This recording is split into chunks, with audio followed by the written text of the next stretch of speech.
जब भी हमारे पास कोई बड़ा पार्टिकल होता है तो उसके लिए हम बड़ा यूनिट चूज करते हैं, और अगर हमारे पास छोटा पार्टिकल है तो उसके लिए हम छोटा यूनिट चूज करते हैं। फॉर एग्जाम्पल, अगर आपको हाथी का मास बताना हो तो हाथी का मास आप किस में एक्सप्रेस करते हो? टन में। ठीक है, सपोज हाथी तो आपका 2000 किलो का है, तो आप क्या बोलोगे? उसको 2 टन का है। प्रकृति जो है वो हमारी बहुत ही विचित्र है। एक छोटे से सैंपल में इतने कण हैं, इतने अणु परमाणु होते हैं, जिसका अंदाजा लगाना भी बहुत ही मुश्किल कार्य है। ठीक है, और देखो हम ह्यूमन बीइंग कितने विचित्र हैं। ठीक है, हम इसके अंदर भी, एटम के अंदर जो पार्टिकल्स होते हैं उस पर रिसर्च कर रहे हैं। ठीक है, सर्न नाम की एक जगह है, अगर आपको मैं थोड़ा सा एक I am taking you out of the syllabus a little bit, तो देखो है क्या। Hello students, welcome to this video session and here we are going to talk about mole concept. ये देखो, मोल कॉन्सेप्ट जो होता है ये बहुत ही बेसिक चैप्टर है ऑफ फिजिकल केमिस्ट्री, और मोल कॉन्सेप्ट का जो यूज है that is there in every chapter of the physical chemistry.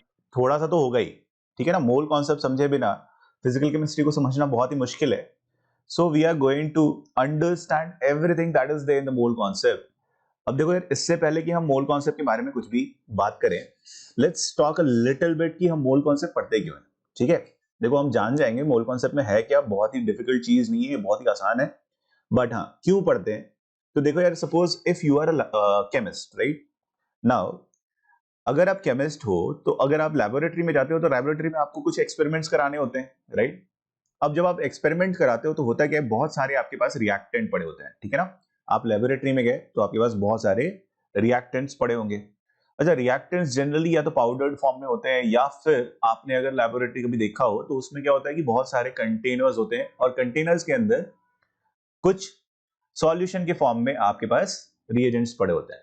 ठीक है, अब इन्हीं रिएजेंट्स का अगर आपको रिएक्शन कराना है तो करते क्या हो, आप जाके रिएजेंट्स चूज करते हो, जो भी आपको चाहिए वो आप लेते हो, फिर उसमें आप दूसरा रिएजेंट का रिएक्शन कराते हो।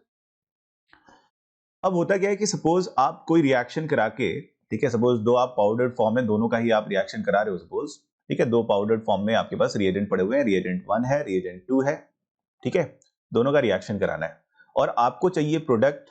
ठीक है, और प्रोडक्ट के अलावा आपको रिएजेंट नहीं चाहिए। ठीक है, ये जो आपके पास रिएजेंट्स हैं, ठीक है, जो रिएक्टेंट कह लो या रिएजेंट कह लो, तो ये जो रिएक्टेंट्स हैं, आफ्टर द रिएक्शन आपको अगर रिएक्टेंट नहीं चाहिए तो आप क्या करोगे, इसके अमाउंट के करस्पॉन्डिंग दूसरे का कितना रिक्वायर्ड है, वो एग्जैक्टली उतना ही अमाउंट आप रिएक्ट कराओगे। ठीक है, और तब जाके आपके पास जो फाइनली प्रोडक्ट बनेगा उसमें कोई रिएक्टेंट नहीं होगा। ठीक है, तो आपको यह पता होना चाहिए कि एक रिएक्टेंट के करस्पॉन्डिंग, ये रिएक्टेंट 1 था, एक रिएक्टेंट के करस्पॉन्डिंग रिएक्टेंट 2 आपको कितना चाहिए होगा फॉर द कंप्लीट रिएक्शन। ठीक है, अब ये पता करने के लिए हमें मोल कॉन्सेप्ट बनाना पड़ता है। ठीक है, ये मोल कॉन्सेप्ट डिजाइन करना पड़ता है। तो मोल कॉन्सेप्ट इसी के लिए डिजाइंड है। मेन पर्पस आपका क्या हो गया कि एक रिएक्टेंट के करस्पॉन्डिंग दूसरे का कितना रिक्वायर्ड होगा वो आपको पता करना है। अच्छा, ये जानेंगे हम कि किस तरीके से हम मोल कॉन्सेप्ट में रिक्वायर्ड अमाउंट पता करते हैं। धीरे धीरे जाके हम कॉन्सेप्ट जैसे जैसे डेवलप होता जाएगा आपको पता चलता जाएगा कि किस तरीके से हम इस टारगेट तक पहुंच रहे हैं कि एक रिएक्टेंट की करस्पॉन्डिंग दूसरे का कितना रिक्वायर्ड है आप पता कर पाते हो। ठीक है, बट उससे पहले थोड़ा सा हम मैटर के बारे में जान लेते हैं। तो देखो यार, मैटर को हमने पहले भी देख रखा होगा। मैटर क्या होता है? Anything which has mass and occupies space, उसी को हम क्या कहते हैं? मैटर, है ना। मैटर को हम दो तरीके से क्लासिफाई करते हैं। एक होता है प्योर सब्सटेंस, एक क्या होता है? Pure substance. प्योर सब्सटेंस क्या होता है? तो देखो, प्योर आप तो समझते ही हो, प्योर का मतलब क्या होता है? प्योर मतलब उसमें कोई भी मिलावट नहीं होनी चाहिए, है ना। तो प्योर सब्सटेंस जो होता है वो एक ही टाइप के पार्टिकल से बना होता है, उसमें क्या मल्टीपल टाइप के पार्टिकल्स नहीं होते हैं। दूसरा होता है मिक्सचर। मिक्सचर में क्या होता है कि एक से ज्यादा टाइप के पार्टिकल्स हो सकते हैं। अच्छा, प्योर सब्सटेंस के दो टाइप होते हैं, दोनों टाइप को मैं यहां पर रिप्रेजेंट कर लेता हूं। एक होता है एलिमेंट, इसको भी हम क्लासिफाई कर सकते हैं इनटू एलिमेंट एंड कंपाउंड। ठीक, अच्छा, एलिमेंट एंड कंपाउंड आपने शायद पहले भी पढ़ रखा होगा। एलिमेंट क्या होता है? तो हमारे पास पीरियोडिक टेबल में 118 एलिमेंट रिप्रेजेंटेड है ना। अब एलिमेंट होता है यार कि जो मतलब वो किसी भी और दूसरे एलिमेंट के साथ कंबाइंड नहीं है, तो उसको हम एलिमेंट कहते हैं, है ना। अच्छा, एलिमेंट के एग्जांपल क्या होते हैं? जैसे हाइड्रोजन हो गया, आयरन हो गया, ठीक है, तो ये सब एलिमेंट्स हैं, जो भी पीरियोडिक टेबल में रिप्रेजेंटेड है वो क्या है, एलिमेंट्स हैं। अभी तक हमारे पास 118 एलिमेंट डिस्कवर्ड हो चुके हैं। रोज होता रहता है, ठीक है, रोज नहीं मतलब अक्सर होता रहता है, अभी भी कंटिन्यूड प्रोसेस है। ऐसा नहीं है कि हमारे पास नेचर में सिर्फ 118 एलिमेंट ही हैं, शायद वो और भी डिस्कवरी हो चुकी है, तो 118 से हमारे पास ज्यादा एलिमेंट अभी एग्जिस्ट करता है, ठीक है। अच्छा, मैं ये क्यों बता रहा हूं, बिकॉज मोल कॉन्सेप्ट में एलिमेंट का कुछ प्रॉपर्टी है जो कि प्रॉब्लम्स में आपको ध्यान रखना होगा, ठीक है, वो देखते हैं अभी क्या है। अच्छा, ये एलिमेंट हो गया, एलिमेंट मतलब सिंगल सब्सटेंस होगा, उसमें मल्टीपल सब्सटेंस होगा ही नहीं। जैसे आपका हाइड्रोजन हो गया, आपका आयरन हो गया, ये सब एलिमेंट्स है ना। कंपाउंड में क्या होता है कि मोर देन वन एलिमेंट मिलके ये कंपाउंड फॉर्म करते हैं, ठीक है। अच्छा, अब एलिमेंट्स के देखो यार, स्मॉलेस्ट एंटिटी जो कि एलिमेंट का सारा कैरेक्टरिस्टिक लेके रखता है, और जब भी आप रिएक्शन को कभी रिप्रेजेंट करोगे तो एलिमेंट को एक आप पर्टिकुलर फॉर्म में रिप्रेजेंट करते हो, है ना।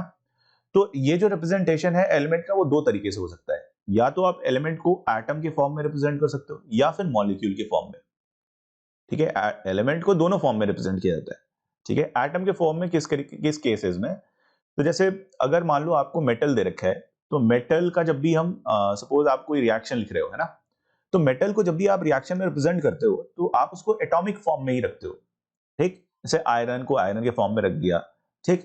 अगर आपके पास, अच्छा, मेटल के अलावा सपोज कार्बन है, तो कार्बन को भी हम एटम के फॉर्म में ही रखते हैं। बट कुछ एलिमेंट्स ऐसे होते हैं जो नेचर में मॉलिक्यूलर स्टेट में एग्जिस्ट करते हैं। जैसे अगर आपके पास हाइड्रोजन हो, तो हाइड्रोजन हमेशा H2 के फॉर्म में रिप्रेजेंट किया जाता है। क्यों? क्योंकि वो नेचर में हाइड्रोजन मॉलिक्यूल के फॉर्म में एग्जिस्ट करता है, ठीक है। अच्छा, कंपाउंड्स का जो smallest entity which carries all the characteristic of compound, है ना, which is required for the chemical reaction, तो वो जो होता है ना, वो मॉलिक्यूल ही होता है अक्सर, अक्सर क्या, हमेशा, ठीक है, दैट इज ऑलवेज मॉलिक्यूल्स। जैसे फॉर एग्जांपल कार्बन डाइऑक्साइड का smallest entity which is carrying all the chemical characteristic of carbon dioxide, that is CO2, right. अच्छा, सिमिलरली CaCO3 हो गया, तो ये सब मॉलिक्यूलर फॉर्म में एग्जिस्ट करते हैं।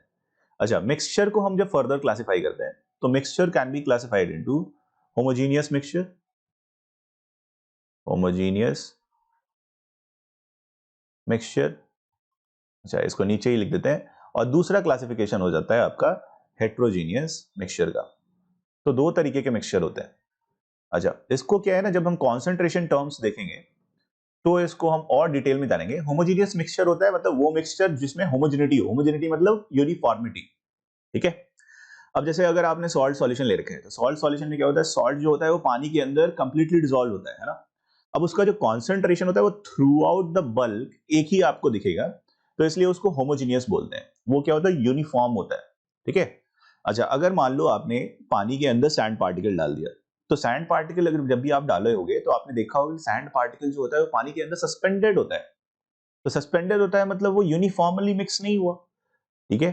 तो उसको हम बोलते हैं हेट्रोजीनियस मिक्सचर। या फिर सपोज आपने सैंड को मार्बल के साथ मिक्स कर दिया, तो क्या वो यूनिफॉर्मली मिक्स होगा? नहीं, ठीक है ना। वो यूनिफॉर्म आपको डिस्ट्रीब्यूशन उसमें नहीं दिखेगा। तो जहां यूनिफॉर्म डिस्ट्रीब्यूशन नहीं दिखता उसको हम हेट्रोजीनियस कहते हैं, और जहां पे यूनिफॉर्म डिस्ट्रीब्यूशन दिखता है उसको होमोजीनियस मिक्सचर कहते हैं, ठीक है। इसका कॉन्सेंट्रेशन टर्म में हम ज्यादा यूज करेंगे। अच्छा, यहाँ पे इंपॉर्टेंट जो पार्ट था हमारे लिए हमने वही लिखा है, ठीक है ना। इसके डेफिनेशंस मैंने पूरे डेफिनेशंस तो नहीं लिखे, हाँ, बट जो हमको रिक्वायर्ड है प्रॉब्लम में आगे, वो हमने यहाँ पे रिप्रेजेंट कर दिया, ठीक है। आगे बढ़ते हैं। अब देखो यहां से मोल कॉन्सेप्ट शुरू होता है। मोल कॉन्सेप्ट में ऐसा हमने एक टारगेट बना रखा है, चलो एक टारगेट ले लेते हैं। हमारा टारगेट है कि सपोज हमारे पास कोई पाउडर्ड फॉर्म में सैंपल पड़ा है, तो इसमें हमें पता करना है कि इसके अंदर कितने एटम या मॉलिक्यूल्स हैं, ठीक, यही हमारा टारगेट है। अच्छा, इसको पता करने के लिए देखो हमारे पास बेसिक रिक्वायरमेंट क्या होता है। बेसिक रिक्वायरमेंट होता है कि जब भी एक पर्टिकुलर सैंपल में आपको नंबर ऑफ एटम या नंबर ऑफ मॉलिक्यूल बताना हो, तो उसके लिए दो रिक्वायरमेंट है। पहला है कि आपको वेट ऑफ सैंपल पता होना चाहिए, ठीक है, ये W है, वेट ऑफ सैंपल आपको पता होना चाहिए। अच्छा, दूसरा रिक्वायरमेंट है कि इसके अंदर जो भी एटम या मॉलिक्यूल हैं, ठीक है, वेट ऑफ एटम या फिर मॉलिक्यूल, ये भी पता होना चाहिए। These should be known to you. अब वेट ऑफ सैंपल और वेट ऑफ एटम अगर पता होता, तो वेट ऑफ सैंपल को वेट ऑफ एटम से अगर आप डिवाइड कर दो तो टोटल नंबर ऑफ एटम निकल जाएगा, ठीक है ना। जैसे यार सपोज आप कभी आम खरीदने गए हो अगर, ठीक है, तो आप अज्यूम करो कि जब आप आम खरीदने गए जहां पे, वहां पे सारे आम एक जैसे हैं, ठीक, सारे आम कैसे हैं, एक जैसे हैं, सबको मैंने सर्कुलर रिप्रेजेंट कर दिया है, ऐसे दिखता नहीं है आम, आम थोड़ा अलग होता है, but this is how I am drawing already. Now suppose आम खरीदने गए और आपने 2 kg आम खरीद लिया, ठीक है बालक, 2 kg आपने आम खरीदा। अब सपोज आपसे ये पूछा गया कि बताओ कितने आम आप लेके आए हो। सपोज ये आम जो है आपको डिस्ट्रीब्यूट करना है to among people, suppose Ram Shyam Mohan Sohan जो भी है, वैसे आपके पास कुछ बंदे बड़े हैं और उनके बीच में आम डिस्ट्रीब्यूट करना है, ठीक है। तो आपको नंबर ऑफ आम पता होना चाहिए, ठीक है, कि नंबर ऑफ आम इसमें कितने हैं। तो 2 किलो में कितने आम है अगर ये पता करना है और सारे यूनिफॉर्म है, और सपोज आपको एक आम का वेट दे दिया जाए और ये कह दिया जाए कि ये 200 ग्राम है, ठीक है। तो जब एक आम का वजन पता है और टोटल सैंपल का वजन पता है, तो क्या आप टोटल नंबर ऑफ मैंगो निकाल सकते हो? Yes you can, right. तो आप क्या करोगे, ये टोटल वेट ऑफ सैंपल को मास ऑफ 1 मैंगो से डिवाइड कर दोगे, ठीक है। तो you will get the number of mangoes present in the bucket, ठीक है ना। तो ये मतलब, ये बताने का मतलब यही था कि जब भी आपको टोटल वेट ऑफ सैंपल पता हो और वेट ऑफ 1 यूनिट पता हो, तभी जाके आप नंबर ऑफ यूनिट कैलकुलेट कर पाते हो, ठीक है ना। तो हमारा देखो अब यहां से क्या होता है ना, पर्पस हमारा शिफ्ट हो जाता है। तो purpose is to find the number of atom, but हमारे पास measurable quantity weight of sample होता है, तो हमारे पास वेट ऑफ एटम भी पता होना चाहिए for telling the number of atoms या मॉलिक्यूल। तो वेट ऑफ एटम पहले हमारा निकालना टारगेट हो जाता है। अच्छा, वेट ऑफ एटम को निकालना है अगर, तो that means wait of atom describe करना है, ठीक है। हमारे पास जितने भी एलिमेंट पड़े हुए हैं सबका वेट हम क्या कर रहे हैं, एक एक करके फाइंड आउट कर रहे हैं, and we are going to populate in a particular place, ठीक है। अब वेट ऑफ एटम जब आप देखोगे तो atom is a very small particle, ठीक, इतना स्मॉल होता है कि we can not even see it through our naked eye. तो इतने स्मॉल एटम का अगर आप वेट निकालना चाहते हो तो the weight is going to be very very small, right. इतना स्मॉल होता है कि जब अगर मान लो इन एटम्स को अगर आप ग्राम में एक्सप्रेस करने लगो, तो आपका जो डेटा है बहुत ही वियर्ड सा दिखेगा, ठीक है। तो you are not going to express the weight of atom in gram. तो इसको किसमें आपको एक्सप्रेस करना चाहिए, तो इसके लिए हमें यार एक पर्टिकुलर यूनिट डिफाइन करना पड़ता है, और that is called your AMU, ठीक है। अच्छा, ऐसा क्यों करते हैं यार, ये क्या है ना, हमारा एक तरीका है कि हम हमेशा जब भी रिप्रेजेंट करते हैं तो डेटा हमारा जो रिप्रेजेंटेड है वो थोड़ा अच्छा दिखना चाहिए, ठीक है। तो इसके लिए हम क्या करते हैं, जब भी हमारे पास कोई बड़ा पार्टिकल होता है तो उसके लिए हम बड़ा यूनिट चूज करते हैं, और अगर हमारे पास छोटा पार्टिकल है तो उसके लिए हम छोटा यूनिट चूज करते हैं। फॉर एग्जाम्पल, अगर आपको हाथी का मास बताना हो, तो हाथी का मास आप किस में एक्सप्रेस करते हो, टन में, ठीक है।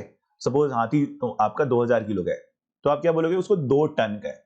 2 टन डेटा बहुत अच्छा दिख रहा है ना, बट अगर इसी को अगर आप ग्राम में एक्सप्रेस करते सपोज, तो कितना हो जाता, क्या सोचो, 1 टन में 10⁶ ग्राम होता है, ठीक। तो आपका अगर ग्राम में एक्सप्रेस करते 2 टन को, तो 2 × 10⁶ ग्राम रिप्रेजेंट करना पड़ता। तो ये एक वियर्ड सा डेटा हो जाता है, या फिर आप लिखते 2 × 0000, ये 6 0 हो जाते हैं, ठीक है ना। तो ऐसे रिप्रेजेंट करना तो सही नहीं है ना। तो इसलिए हम क्या करते हैं कि उसको टन में एक्सप्रेस करते हैं, बड़े चीज के लिए बड़ा यूनिट, ठीक है, छोटे चीज के लिए छोटा यूनिट। अगर मान लो आपको ये पेन का वेट बताना हो, तो पेन का वेट आप किस में बताओगे, टन में नहीं बताओगे, आप किस में बताओगे, ग्राम में बताओगे, राइट। तो पेन का वेट ग्राम में बताते हैं तो हमारा डेटा अच्छा दिखता है, ठीक है, क्योंकि ये छोटा पार्टिकल है, छोटे पार्टिकल के लिए छोटा यूनिट यूज करेंगे। तो इसी तरीके से हमने क्या किया, एटम का वेट डिस्क्राइब करने के लिए हमने एक छोटा यूनिट डिफाइन किया। जब लोगों ने इसको डिफाइन करना शुरू किया तो सोचा कि कैसे डिफाइन करें यार, तो ऐसा यूनिट डिफाइन करना था जिससे हमें एटम, जितने भी एटम पड़े हैं सबका वेट हम बता पाए। तो लोगों ने पहले स्टैंडर्ड ले लिया हाइड्रोजन को, ठीक है, बिकॉज हाइड्रोजन सबसे हल्का होता है। अब इससे तो भारी ही होगा ना बाकी सारे एटम। तो क्या होगा कि जब भी हम एटम का वेट डिफाइन करेंगे तो वो मल्टीपल ऑफ दैट यूनिट में आ जाएगा। तो 1 AMU लोगों ने डिफाइन कर लिया, मास ऑफ हाइड्रोजन के, मतलब हाइड्रोजन के एक एटम के मास को लोगों ने 1 AMU डिफाइन किया। बट इसमें प्रॉब्लम क्या थी कि इसके 3 आइसोटोप्स होते हैं, कौन कौन से, आपका प्रोटियम होता है, देन ड्यूटेरियम होता है, देन ट्राइटियम होता है। तो 3 आइसोटोप्स हैं। अब जब भी आप हाइड्रोजन सैंपल देखोगे तो उसमें ये सारे आइसोटोप्स पड़े होते हैं। तो एक पर्टिकुलर आइसोटोप को सेपरेट आउट करना बड़ा मुश्किल हो जाएगा। हमें तो चाहिए था सबसे हल्का वाला एटम, सबसे हल्का वाला एटम अपना प्रोटियम है, ठीक है ना। तो इसको सेपरेट आउट करना इज अ डिफिकल्ट टास्क। तो लोगों ने फिर हाइड्रोजन को रिजेक्ट कर दिया, नहीं यार हाइड्रोजन को हम एएमयू का रेफरेंस नहीं बनाएंगे। तो फिर बात आई कि चलो ऐसे एटम को लेते हैं जो कि नेचर में एबंडेंटली अवेलेबल है, तो ऐसा एक एटम है कार्बन 12। तो कार्बन 12 को लोगों ने रेफरेंस बनाया, ठीक है। बट अभी भी एम यही था कि जो सबसे हल्का वाला भी एटम है उसके मास को हम एमयू में एक्सप्रेस कर पाए, ठीक है। फ्रैक्शन ऑफ एमयू में नहीं, किसमें, मल्टीपल ऑफ एमयू में। तो फिर क्या हुआ, कार्बन 12 तो होता भारी है, तो लोगों ने क्या किया, इसके 1/12 पार्ट को 1 एमयू डिफाइन किया। क्या किया, 1/12 पार्ट को 1 एमयू डिफाइन किया, ठीक है। तो मास ऑफ 1/12 ऑफ कार्बन 12, इसको लोगों ने बोल दिया दिस इज 1 एमयू। सही है। अब इससे फायदा क्या होता है कि जो हाइड्रोजन प्रोटियम है ना, इसका जो मास होता है वो नियरली इक्वल टू 1 एमयू होता है, ठीक है। अच्छा देख लेते हैं कैसे। अच्छा, इसका जो वेट होता है this is equal to, m u जो वैल्यू होती है this is equal to 1.67 into 10 to the power minus 24 gram. जब आप कैलकुलेट करोगे तो ये 1.67 into 10 to power minus 24 gram के बराबर आता है। अच्छा, इसको हम लिख सकते हैं 1/6.022 इंटू 10 टू द पावर 23। ये जो डेटा है इसको हम इस तरीके से भी रिप्रेजेंट कर सकते हैं, ठीक है ना। दिस इज इतना ग्राम। अच्छा, इसी को हम बोलते हैं एवोगाड्रो नंबर। ये जो डेटा है इसको हम क्या बोलते हैं, this is called Avogadro number. यानी कि ये जो है 1 एमयू इज इक्वल टू, इसको हम लिख सकते हैं 1 amu is equal to 1/Na gram. Na is Avogadro number, ठीक है। इसको हम 1/Na ग्राम बोल सकते हैं, ठीक है। अच्छा, एक चीज ध्यान देना यार, कार्बन 12 में होता क्या है, कार्बन 12 में हमारे पास होते हैं 6 प्रोटॉन प्लस 6 न्यूट्रॉन और 6 इलेक्ट्रॉन भी होता है। इलेक्ट्रॉन जो होता है वो प्रोटॉन और न्यूट्रॉन के कंपैरिजन में बहुत ही हल्का होता है। तो जब भी हम मास को कंसीडर करेंगे तो इलेक्ट्रॉन के मास को कंसीडर करने की जरूरत नहीं है जब भी एटम का आप मास कैलकुलेट कर रहे हो तो, ठीक है। अच्छा, इसमें जो प्रोटॉन और न्यूट्रॉन होता है, तो mass of 1 proton is nearly equal to mass of 1 neutron and this is nearly equal to, जब आप देखते हो तो this is 1.67 into 10 to the power minus 24 gram के बराबर ही होता है, ठीक है। यानी कि जो मास ऑफ 1 प्रोटॉन और 1 न्यूट्रॉन है that is almost equal to 1 amu only, ठीक है। अब इसके अंदर 12 न्यूक्लियॉन होते हैं, ठीक है ना। आप देख सकते हो यहाँ पे 6 प्रोटॉन 6 न्यूट्रॉन, इन्हीं को न्यूक्लियॉन बोलते हैं। न्यूक्लियॉन मतलब प्रोटॉन और न्यूट्रॉन दोनों ही न्यूक्लियस के अंदर लाई करते हैं, तो उसको हम न्यूक्लियॉन बोलते हैं, ठीक है ना। अच्छा, 12 न्यूक्लियॉन है तो मास ऑफ कार्बन 12 कितना हो जाएगा, so mass of carbon 12 will be 12 amu, right. So this is how, तो ये हमारा एक बेनिफिट हो जाता है। अब अगर मान लो आपके पास कोई भी एटम है और उसका आपको वेट बताना है, तो आप सीधे नंबर ऑफ न्यूक्लियॉन काउंट करो और उसका वेट निकल जाएगा। कैसे, अच्छा देखते हैं। तो हमने क्या अभी तक देखा कि मास ऑफ 1 न्यूक्लियॉन जो होता है, nucleon this is equal to 1 MU.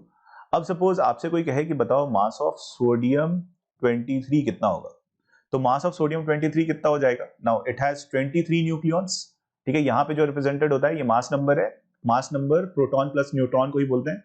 तो 23 न्यूक्लियॉन है तो मास ऑफ सोडियम 23 एटम, ठीक है। एक एटम का मास कितना हो जाएगा, this is equal to 23 m, ठीक है। अच्छा, suppose there is one question which is asked to you, आप थोड़ा करके देखना। क्वेश्चन है कन्वर्ट 1 एमयू इनटू केजी। आपको इसको केजी में कन्वर्ट करना है, ठीक है। अच्छा, ये है क्या यार, MU is unit of mass only, ठीक है। It is a small unit of mass, you can convert it into जो भी मास का यूनिट होगा उसमें आप कन्वर्ट कर सकते हो इसको, ठीक है। तो 1 एमयू को आप केजी में कन्वर्ट कर सकते हो, ठीक है। अच्छा, ग्राम में कितना होता है, this is equal to 1.67 into 10 to the power minus 24 gram होता है। अच्छा, इसको केजी में लिखें तो कितना हो जाएगा, so this is basically equal to 1.67 into 10 to the power minus 24 into 10 to the power minus 3 kg, ठीक है। केजी में इसकी जो वैल्यू हो जाएगी कितनी हो जाएगी, 1.67 into 10 to the power minus 27 kg. ये बात समझ में आई। तो इसको आप किसी भी यूनिट ऑफ मास में 1 एमयू को कन्वर्ट कर सकते हो, ठीक है। तो ये एक टाइप के क्वेश्चन होते हैं जो जनरली आपसे मल्टीपल चॉइस क्वेश्चंस में पूछ सकते हैं, ठीक है। Now second part is, second एक और क्वेश्चन करते हैं। सपोज बेसिक क्वेश्चंस कर रहे हैं, ठीक है, आपके अंडरस्टैंडिंग के लिए मैं क्वेश्चंस करा रहा हूं, ठीक है। दीज आर नॉट लाइक कि बहुत ही 30 मार्क खाने वाला क्वेश्चन नहीं है, ये बहुत ही आसान क्वेश्चन है, ठीक है। आपसे पूछ सकता है what is the mass of carbon 12 इन, अब ये अलग अलग आपसे पूछ सकता है, ठीक है। कार्बन 12 का मास बताओ, एएमयू में कितना होगा। एएमयू क्या है बेटा, it is atomic mass unit, ठीक है। एएमयू में कितना होगा बताना है। दूसरा आपको बोल रखा है केजी में बताओ। तीसरा आपको बोल रखा है कि बताओ ग्राम में कितना होगा, ठीक है। ये सब आपको बताना है। अच्छा एएमयू में कितना होगा, ये 12 एएमयू, अभी अभी देखा, इसके अंदर 12 न्यूक्लियॉन्स, तो इसका मास कितना हो जाएगा 12 एएमयू। अच्छा केजी में कितना हो जाएगा, तो 1 एएमयू इक्वल टू होता है 1.67 into 10 to power minus 27 kg. तो इसको हम लिख सकते हैं 12 into 1.67 into 10 to the power minus 27 kg. देखो यार ये क्वेश्चंस मैं क्यों करा रहा हूँ, बहुत सारी चीजें है ना, मैं कितना भी बोलता रहूं शायद वो आपको उतने अच्छे समझ में नहीं आएगा, बट हाँ जैसे ही आप ये क्वेश्चन देखते हो तो आपकी जो क्लैरिटी होती है वो बढ़ जाती है। तो learning with the questions are like, मतलब ये बहुत ही आसान तरीका होता है, ठीक है। तो ये क्वेश्चंस ध्यान से देखो, आपको है ना शायद इससे बहुत ज्यादा लर्निंग मिलती है, ठीक।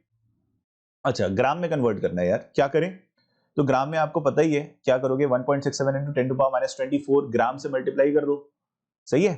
तो ये 12 इंटू 1.67 ये कितना हो जाएगा, so this is 12 into 1.67 into 10 to the power minus 24 gram. अच्छा इसको हम एक और तरीके से रिप्रेजेंट करते हैं 12 बाई Na ग्राम, क्यों, बिकॉज ये जो है this is nothing but 1 by Na, right. तो इसको हम 12 बाई Na ग्राम भी लिख सकते हैं। Na is what 6.022 into 10 to the power 23 Avogadro number, ठीक है ना। तो ये होता है यार आपका एएमयू। ऑलराइट नाउ अब मोल पे आ जाते हैं। देखो बच्चा, यार मोल जो डिफाइन किया गया, तो इसके बारे में सबसे पहले देखते हैं कि मोल है क्या। पहले है ना देसी भाषा में बात कर लेते हैं कि मोल क्या होता है। अब जैसे अगर मान लो आप कोई भी सैंपल लेते हो, तो छोटा सा सैंपल लोगे ना, जैसे जब भी आप लेबोरेटरी में जाओगे तो अगर आपने छोटा सा सैंपल ले रखा है, 1-2 ग्राम का भी ले रखा है, और उससे रिएक्शन कराना चाहते हो, तो उसके अंदर billions and billions of atoms होते हैं, ठीक। अब अगर नंबर अगर आपको बार बार कह दिया है कि नंबर रिप्रेजेंट करो, तो नंबर जब भी रिप्रेजेंट करोगे तो it will become difficult for you to represent the number because the number will be very large, ठीक है। अब फिर से देखो यार, ये जो साइंटिस्ट कम्युनिटी है ये बहुत ही इंटेलिजेंट कम्युनिटी होती है। ये क्या करते हैं, अपना काम है ना एकदम सरल तरीके से रखते हैं, ये बहुत ज्यादा कोई भी चीज कॉम्प्लिकेटेड बनाते ही नहीं है, ठीक है।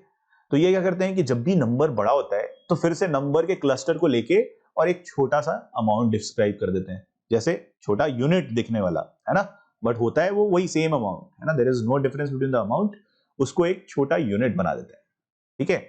या फिर बड़े को क्लस्टर बना देते हैं, आप कह सकते हो। जैसे फॉर एग्जांपल, अच्छा आपने है ना केले खरीदे होंगे, अब सपोज आपके पास एक केले का, you have a banana vendor, ठीक है, केला बेच रहा है एक बंदा, उसके पास जाके अगर आप बोलते हो, रोज जाते हो, आप बोलते हो कि मेरे को 24 केले चाहिए। अब अगर मान लो वो केले को सेपरेटली रखा होता, तो 24 केले निकालने में बार बार उसको 24 केले काउंट करने पड़ते, ठीक है। तो इसके लिए वो क्या करता है, वो स्मार्ट अगर हुआ थोड़ा सा, तो वो क्या करेगा कि बंडल बना के एक एक डजन का रख लेगा, ठीक है।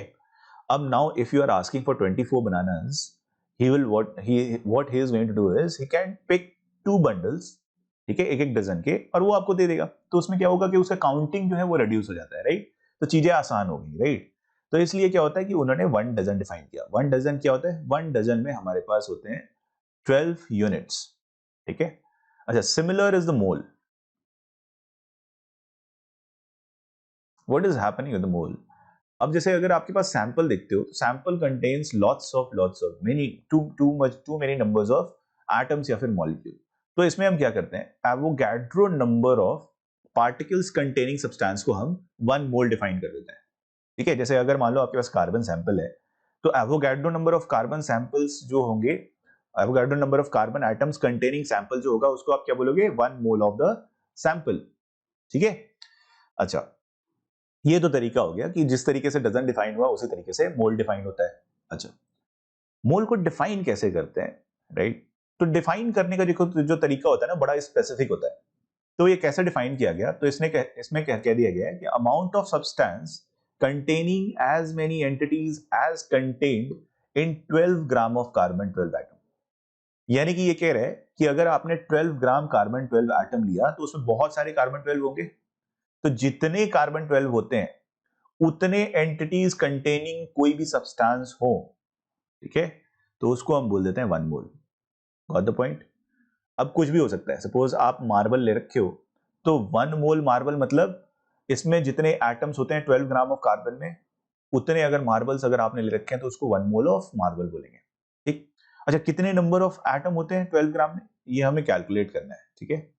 So we are calculating number of carbon 12 atom in 12 gram of the sample. So what we are going to do is we can divide mass of sample. अब देखो यार, इसमें क्या करना होगा, मास ऑफ सैंपल को आप किससे डिवाइड कर दोगे, मास ऑफ 1 कार्बन 12 एटम, ठीक है। मास ऑफ 1 कार्बन 12 एटम से अगर आप डिवाइड करते हो तो आपको नंबर ऑफ कार्बन 12 मिल जाएगा, ठीक है। मास ऑफ सैंपल आपके पास कितना है, 12 ग्राम। अच्छा, मास ऑफ 1 कार्बन 12 एटम ये कितना होता है, this is equal to 12 AMU. But AMU में रखेंगे तो नंबर थोड़ी मिलेगा, अगर नंबर चाहिए तो ऊपर नीचे का दोनों यूनिट क्या होना चाहिए, बराबर होना चाहिए। तो दोनों यूनिट बराबर कैसे हो गए यार, तो इसको हम ग्राम में कन्वर्ट करेंगे। तो एएमयू को ग्राम में कन्वर्ट करने के लिए क्या करते हैं, तो 1 एमयू इज 1 बाई Na ग्राम, तो ये 12 बाई Na ग्राम लिख सकते हैं इसको। इसको जब आप सॉल्व करते हो तो ये किसके बराबर हो जाता है, Na। यानी कि 12 ग्राम सैंपल ऑफ कार्बन 12 में हमारे पास Na नंबर ऑफ कार्बन 12 हैं, ठीक है। तो अगर अब देखो, अब डायरेक्टली कह सकते हो कि 1 मोल जो होता है, 1 mole is equal to what, so this is equivalent to Na entities, यानी कि एवोगैड्रो नंबर ऑफ एंटिटीज है, एंटिटीज कंटेनिंग सब्सटेंस आपके पास कभी हो तो उसको हम क्या बोलेंगे, 1 मोल। अच्छा, एंटिटीज क्या होते हैं, तो एलिमेंट्स के लिए जो आपका एंटिटीज है, तो entities is nothing but the smallest unit that is participating in the chemical reaction, उसी को हम बोलते हैं एंटिटी। तो एलिमेंट के लिए एंटिटी आपका एटम भी हो सकता है, for example in case of Fe, या फिर कार्बन, ठीक है, इनके लिए एटम हो जाएगा। It can be molecule also, ठीक है ना। मॉलिक्यूल किस केस में, जैसे हाइड्रोजन हो गया, ऑक्सीजन हो गया। तो अगर आपको 1 मोल हाइड्रोजन किसी ने बोला तो that means they are talking about Avogadro number of H2 molecule, ठीक है। अच्छा, नाउ एंटिटीज फॉर कंपाउंड क्या हो जाएगा, तो जो हमने यार पहले स्लाइड में देखा था, ठीक है। तो पहले स्लाइड का क्या पर्पस है समझ में आया। तो अगर आपने कंपाउंड ले रखा है तो इसका एंटिटी क्या हो जाएगा, मॉलिक्यूल, ठीक है। This is molecules, for example in case of CO2, CaCO3 etcetera, ठीक है, Na2S2O3 कुछ भी ले लो, व्हाट द पॉइंट, Na2SO4, ठीक है। अच्छा, entities can be ions also, अगर आपने आयंस ले रखा है तो आयंस हो जाएगा, फॉर एग्जांपल NO3-। इस केस में entities will be ions only, ठीक है ना।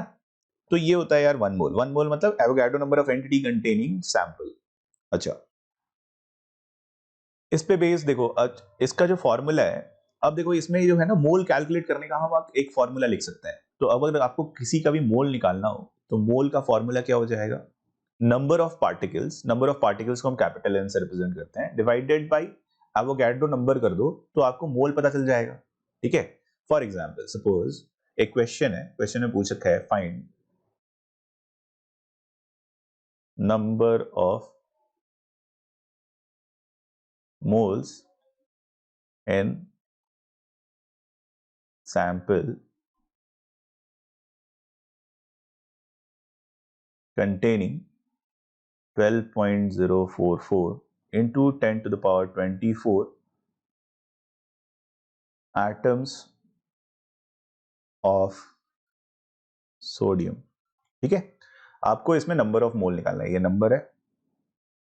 सैंपल क्या दे रखा है आपको, 12.044 into 10 to the power 24 atoms है सोडियम के, और इसमें नंबर ऑफ मोल निकालना है। क्या करें, सो नंबर ऑफ मोल के फॉर्मूले में आप सब्स्टिट्यूट कर दो। अच्छा, ये बात देखो आपको दिखनी चाहिए, क्योंकि अगर मान लो 6.022 into 10 to the power 23 atoms होते तो उसको हम बोलते 1 मोल। अभी कितना है, 12.044 into 10 to the power 24 atoms है, नंबर ऑफ मोल निकालना है, तो क्या करेंगे, 12.044 into 10 to the power 24 को किससे डिवाइड कर देंगे, एवोगैड्रो नंबर से। एवोगैड्रो नंबर कितना होता है, 6.022 इंटू 10 टू द पावर 23 से, और ये कितना हो जाता है, तो दिस विल बिकम 20 मोल्स।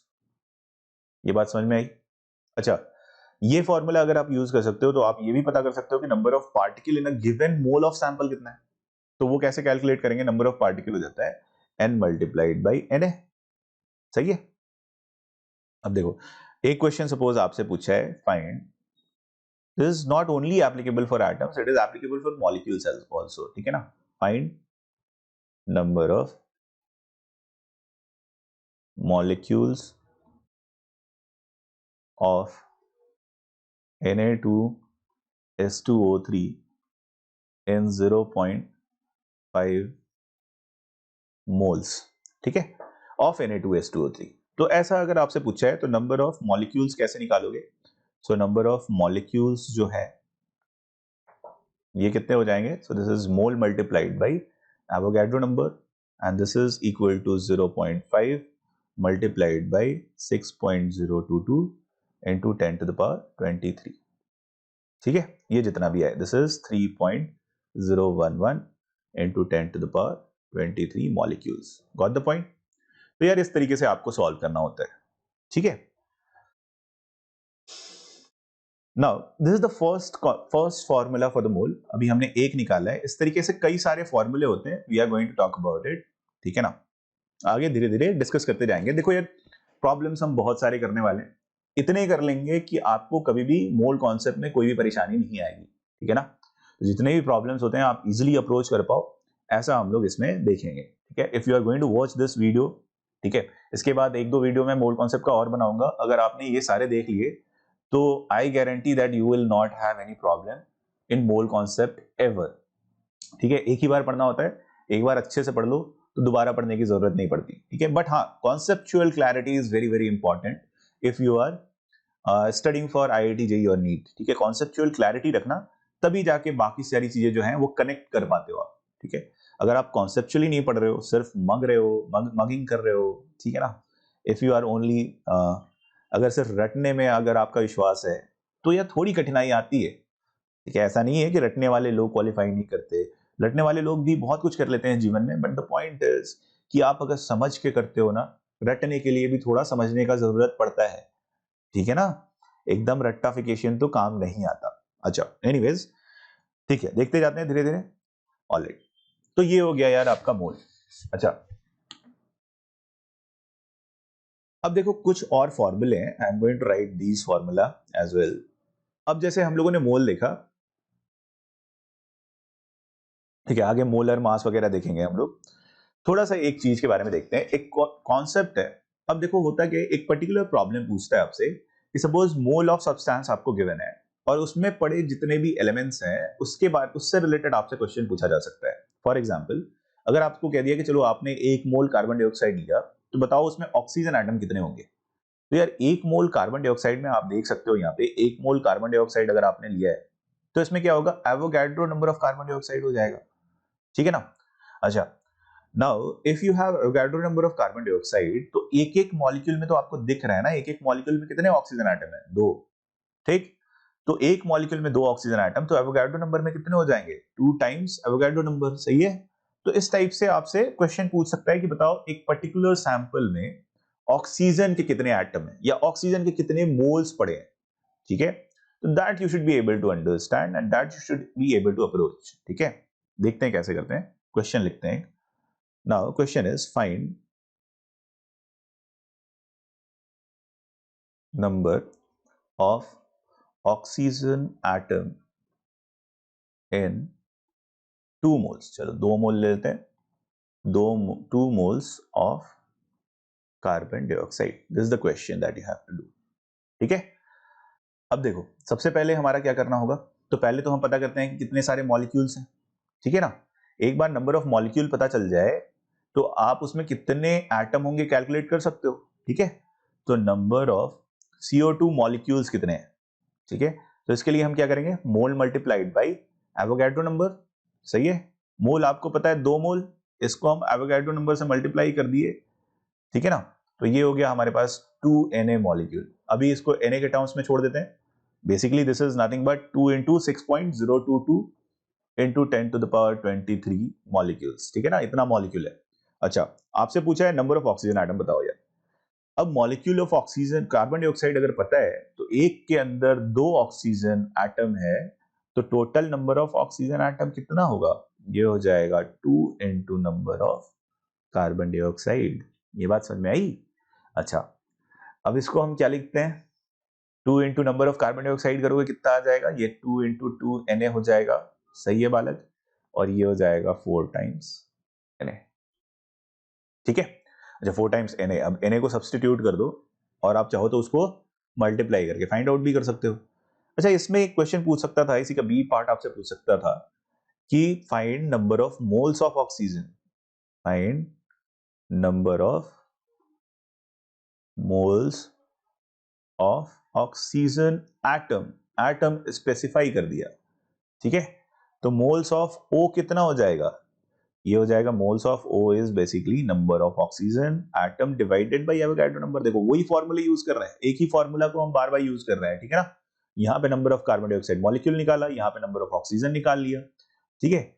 अब फिर से हम मोल निकाल रहे हैं, तो मोल ऑफ ऑक्सीजन कितना हो जाएगा? ये हो जाएगा number of oxygen divided by Na, number of oxygen is 4 times Na divided by Na करोगे तो ये फिर से कितना हो जाएगा? This is equal to 4 moles, सही है। तो इस तरीके से यार आप अप्रोच कर सकते हो। अच्छा, अब देखो आगे थोड़ा सा और बढ़ेंगे तो और भी इंटरेस्टिंग प्रॉब्लम्स इस पे कर सकते हैं, ठीक है। अच्छा, एक होता है मोलर मास। मोलर मास क्या होता है? तो मोलर मास डिफाइंड है, मास of 1 mole of sample is called molar mass, ठीक है ना। एक मोल का जो भी मास होगा उसी को हम क्या कहते हैं? Molar mass. अच्छा, एक होता है ग्राम मोलर मास, ठीक है ना। ग्राम मोलर मास क्या होता है कि यही जो मोल, एक मोल सैंपल का जो आपने मास बताया, इसी को अगर आप ग्राम में एक्सप्रेस कर दो तो उसको हम बोलते हैं ग्राम मोलर मास, सही है। अच्छा, ग्राम मोलर मास का फायदा है बिकॉज सैंपल जो भी आप लेबोरेटरी में मेजर करते हो ना, वो ग्राम के ऑर्डर का ही होता है, ठीक है। अब ग्राम मोलर मास पता है और आपको सपोज वेट ऑफ सैंपल पता है इन ग्राम, तो क्या करोगे? उससे मोल कैलकुलेट कर सकते हो, ठीक है। अच्छा, मोल आने का एक फायदा क्या हो रहा है आप समझ रहे हो ना। मोल जैसे ही आपको पता चलता है तो आपको पता चल जाता है उसमें नंबर ऑफ एटम या नंबर ऑफ मॉलिक्यूल कितना है, सही है। जो हमारा पर्पस था, है ना, जिस पर्पस से हम शुरू किए थे मोल कॉन्सेप्ट, तो that purpose is being solved, है ना, धीरे धीरे। अभी रिएक्शन देखेंगे तो रिएक्शन में और आगे उसमें स्टोइकियोमेट्री का यूज करके और उसको सिंप्लीफाई कर लेंगे, ठीक है ना। But number of oxygen atom, number of जो भी है, जो भी आपने सैंपल ले रखा है, वो एटम्स कैलकुलेट करना अब हमारे लिए आसान होते जा रहा है, ठीक है ना। तो ग्राम मोलर मास क्या होता है? ग्राम में जब एक मोल के मास को हम एक्सप्रेस करते हैं तो उसी को हम कहते हैं ग्राम मोलर मास। अच्छा, ग्राम मोलर मास की एक कैरेक्टरिस्टिक होती है यार। जैसे सपोज आपको कार्बन 12 का ग्राम मोलर मास बताना होता, ठीक है, तो आप क्या करते हैं? एक मोल का मास कैलकुलेट करते हैं और उसको ग्राम में एक्सप्रेस करते हैं। अच्छा, एक एटम का मास कितना होता है? मास ऑफ 1 कार्बन 12 एटम, ये कितना होता है बालक? तो ये हो जाता है 12 बाई Na ग्राम, सही है, यही होता है, ग्राम में एक्सप्रेस करना है ना। एक एटम का है कितना? एक एटम का मास है। अच्छा, एक मोल में कितने एटम्स होते हैं? एवोगाड्रो नंबर, है ना। तो mass of Na carbon 12 atom अगर आप निकालोगे तो ये कितना हो जाएगा? 12 बाई Na, तो एक एटम का मास है ना। इसको फिर से Na से मल्टीप्लाई करोगे तो Na क्या हो जाएगा? कैंसिल आउट हो जाएगा और ये कितना हो जाएगा? 12 ग्राम, ठीक है। अच्छा, ये था क्या? This is nothing but 12 AMU, है ना, ये 12 AMU। एक एटम का मास होता है 12 AMU और एक मोल सैंपल का मास कितना हो जाता है? 12 ग्राम। देखो फायदा क्या हो गया कि ये डेटा सेम रहा, बस बदला क्या? यूनिट, ठीक है। ये एक एटम का मास है, तो आप अगर 12 AMU देखते हो तो एक एटम का मास है, और ऐसे कई सारे जब एटम आप चूज कर लेते हो, ठीक है, कई सारे मतलब कितने? Avogadro number of carbon atom जब एक साथ आप रखते हो, ठीक है, तो उसका मास जो होता है वो कितना हो जाता है? 12 ग्राम। तो पूरे सैंपल का मास हुआ 12 ग्राम और एक एटम का मास कितना? 12 AMU, ठीक है ना। ये बात ध्यान रखना। अच्छा, एवोगाड्रो नंबर की एक कैरेक्टरिस्टिक होती है यार। एवोगाड्रो नंबर जो होता है वो होता है 6.022 इंटू 10 टू द पावर 23। ये नंबर को देखो, ये नंबर जो है ना, ये बहुत बड़ा नंबर है, ठीक है। ये इतना बड़ा नंबर है कि इतने, अगर सपोज आपने कंचे ले लिए और उसको अगर मान लो जमीन पे एक एक करके बिछा रहे हो, एक के ऊपर एक नहीं, एक एक करके बिछा रहे हो, तो इतना बड़ा नंबर है कि वो कंचे से पूरी धरती भर जाएगी। ठीक है, this is far far more than the billions trillions, जो भी हम नंबर जनरल पैसे को यूज करने के लिए यूज करते हैं ना, पैसे को काउंट करने के लिए यूज तो नहीं कर पाएंगे। ठीक है, जैसे आजकल बड़े सारे न्यूज आ रहे हैं, है ना, कि कई सारे बिलियंस में ट्रांजैक्शन हो रहे हैं, मिलियंस में ट्रांजैक्शन हो रहे हैं, तो ये जो बिलियन है उससे बहुत बड़ा नंबर है। ठीक है, it is much much higher than billion and million. ठीक है, अब ये नंबर ह्यूमोंगस है, यानी कि आपके 12 ग्राम सैंपल कितू सा होगा यार, इतू सा होगा 12 ग्राम सैंपल। ठीक है, अब इतने से सैंपल में there are so many atoms that you can just imagine कि अगर उतने बड़े बड़े सैंपल होते तो उसको बड़े बड़े मार्बल उतने बिछाने लग जाओ तो पूरी धरती और सी बेड सब भर जाता है। सही है, तो it is a very large number. ठीक है, तो देखो यार प्रकृति अपनी कितनी विचित्र है ना। प्रकृति जो है वो हमारी बहुत ही विचित्र है। एक छोटे से सैंपल में इतने कण हैं, इतने अणु परमाणु होते हैं, जिसका अंदाजा लगाना भी बहुत ही मुश्किल कार्य है। ठीक है, और देखो हम ह्यूमन बीइंग कितने विचित्र हैं। ठीक है, हम इसके अंदर भी एटम के अंदर जो पार्टिकल्स होते हैं उस पर रिसर्च कर रहे हैं। ठीक है, सर्न नाम की एक जगह है, अगर आपको मैं थोड़ा सा एक I am taking you out of the syllabus little bit, तो देखो है क्या कि there is a particular place called CERN. ठीक है, सर्न में एक हेड्रॉन कोलाइडर है। हेड्रॉन कोलाइडर क्या होता है, तो किलोमीटर्स में सपोज 20 किलोमीटर्स और मोर का है आपका, उसका जो होता है डायमीटर होता है। ठीक है, उतने में हमारे पास एक हेड्रॉन कोलाइडर लोगों ने बना रखा है, हमारे पास नहीं, सर्न में बना रखा है। और वहां पे क्या होता है, एक एक्सपेरिमेंट चल रहा है, तो उसमें क्या करते हैं, दो प्रोटॉन को वो बहुत ही हाई वेलोसिटी पे अपोजिट डायरेक्शन में मूव करते हैं। ठीक है, इतने हाई वेलोसिटी पे कि जब वो टकराता है तो फ्रैक्शंस में कन्वर्ट कर जाता है और फिर उसमें से बहुत सारे पार्टिकल निकलते हैं। तो people are trying to find out कि ये जो हमारा यूनिवर्स है वो किस मिनिमम, वो छोटा सा पार्टिकल कौन सा है जिससे ये पूरा यूनिवर्स बना हुआ है। ठीक है, तो दो प्रोटॉन, सोचो यार एटम इतना छोटा, उसके अंदर प्रोटॉन ऑलरेडी बहुत छोटा, अब उससे उसको टकरा के लोग फाइंड आउट करने की कोशिश करते हैं कि बताओ कितना, मतलब हमारा जो यूनिवर्स है वो किस पार्टिकल से बना हुआ है। राइट, उसी में हिग्स बोसॉन की भी डिस्कवरी हुई। ठीक है, and there are certain other particles which are being discovered every day. ठीक है, तो look at the curiosity of human being. Right, human being is very curious in nature. ठीक है, आप लोग भी क्यूरियस बनो, आप लोग भी जानो चीजें कैसे होती हैं। ठीक है, ये तो एकेडमिक्स है, एकेडमिक्स बहुत ज़्यादा डिफिकल्ट होता नहीं है, दीज आर वेरी इजी अगर आप इसको सही से इंटरप्रेट करो तो। ठीक है, बहुत सारे ऐसे बच्चे होते हैं जो कि डिस्ट्रैक्टेड होते हैं, वो रैंडम चीजों में अपनी एनर्जी लगा रहे हैं। ठीक है, कुछ लोग टिकटॉक भी कर रहे हैं। ठीक है, तो ऐसी चीजें देखो यार ये जिंदगी भर होती रहेंगी। ये आपका जो समय है, ये आपका समय पढ़ने लिखने का है। आप थोड़ा सा फोकस करके थोड़ी चीजें समझो और अपना जो कंट्रीब्यूशन है वो भी आप भी चाहो, आप भी थोड़ा सा कंट्रीब्यूट करो टुवर्ड्स द ह्यूमैनिटी, तो आपको भी अच्छा लगेगा, है ना। Alright, now this is gram molar mass. अब देखो ग्राम मोलर मास क्या है, तो एक मोल सैंपल का अगर हम वेट ग्राम में एक्सप्रेस करते हैं तो उसी को हम क्या कहते हैं, ग्राम मोलर मास। ठीक है, अब देखो यहां से एक और हमारे पास फॉर्मूला बन जाता है। क्या फॉर्मूला बन जाता है कि अगर आपको मोल निकालना है और ग्राम मोलर मास अगर आपको पता है तो you can find the number of moles. कैसे भाई, तो mass of sample divided by gram molar mass कर दो, तो ये आपको मोल दे देगा। ठीक है, इस पे बेस्ड हम लोग नेक्स्ट क्लास में प्रॉब्लम्स करने वाले हैं। Alright, see you in the next video.